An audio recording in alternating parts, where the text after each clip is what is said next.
در نتیجه اندیشیدن تدبیرهای مؤثر از طرف گروه کاری نهادهای حفظی حقوق باز در چند شهر و ناحیه دیگر مملکت حالتهای غیرقانونی غصب کردن قطعه‌های زمین آشکار کرده شد. گزارش کارمندان مرکز رابطه‌های جمعیتی کمیته دولتی امنیت ملی جمهوری تاجیکستان در این خصوص آماده شده است.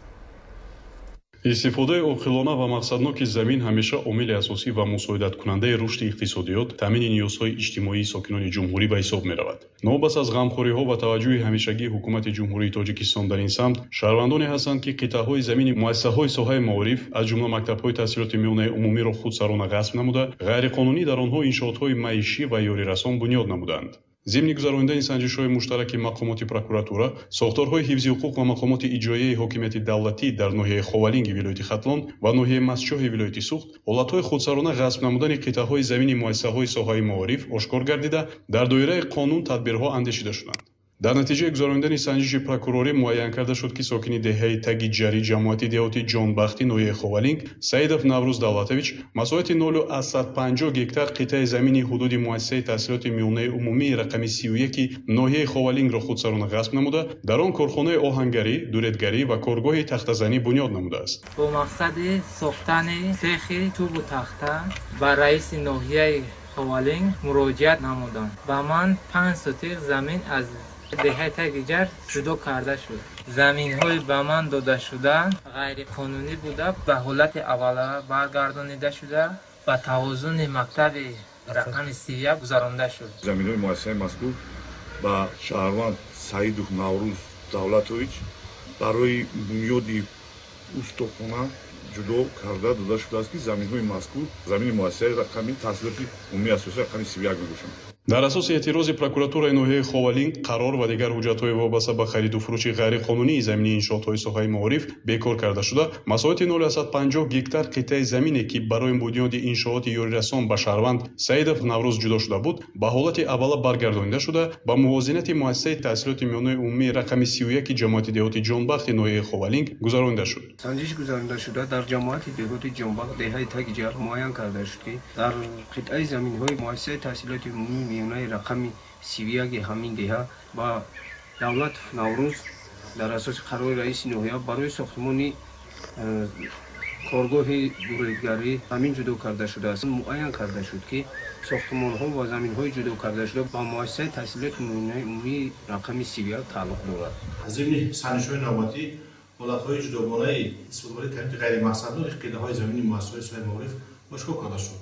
معین گردید که با قرار رئیس نوحه از 31 دکمبر سال 2020 تحت رقم 666 و شهروند سعیدов навруз مساحت 500 متر مربع حساب زمین‌های مؤسسه تحصیلات عمومی اساسی رقم 31 دهه تگیجر جهت ساختمان کارخانه خرد آهنگری، دوریدگری و کارگاه تخته‌زنی جدا کرده داده شده است. با قرار رئیس نوحه اعتراض آورده، آنها از طرف رئیس نوحه بررسی و قانع کرده شده استفاده برای تامین مقصدناک زمین مؤسسه تعلیمی نمبرده تعمیر کرده شد. همزمان از طرف گروه کاری دلیل دیگری خودسرانه غصب نمودن قطعه زمینی حدود مؤسسه ساحه معارف در ناحیه مسچاه ولایت سوخت آشکار کرده شد. چنانچه سال 2005 با قرار سابق رئیس ناحیه مسچاه با ساکنی جماعت دهاتی مسچاه ناحیه دارابزاده توراب مساحت 0.172 گکتار قطعه زمینی مؤسسه تحصیلات میانه عمومی رقم 29 غیر قانونی برای بنیاد انشاءات‌های خدمت‌رسانی معیشی جدا گردیده بود. ولی نامبرده قطعه زمین مذکور را همچون خواجگی یاریرسان به منفعت شخصیش استفاده نموده است. در آن زمین قرار دارم که با مکتب تحصیلات میانه عمومی رقم 29 تعلق دارد. سال 2005 از طرف رئیس ناحیه مسچاه این قطعه زمین با من وابسته کرده شده بود. طی چند سال ما در اینجا ساختمان نگذراندیم و ما برای این زمین دیگر دعوا نداریم. ماه اپریل سال جاری از جانب گروه کاری حالت غصب زمین مورد بررسی قرار داده شد. 0.72 سوتق زمین موجوده به توازن مؤسسه تعلیمی برگردانده شد. از جانب прокуратураи نوحه مسچاه حالت مذکور به خط گرفته شده، اوید به فورا برطرف کنی قانون ویران کنی آشکار شده، با مقامات اجرایی حکومت دولتی نوحه اعتراض پیشنهاد کرده شده. در نتیجه با قرار رئیس نوحه مسچاه مساحت 0.172 گکتار قطعه زمینی مذکور با مؤسسه تحصیلات میانه عمومی رقم 29 نوحه مسچاه وابسته کرده شد. در اساس سابق قرار رئیس نوحه مسچاه با شهروند دارابوف قطعه زمین در مساحت 0.72 جدا و وابسته کرده شده است.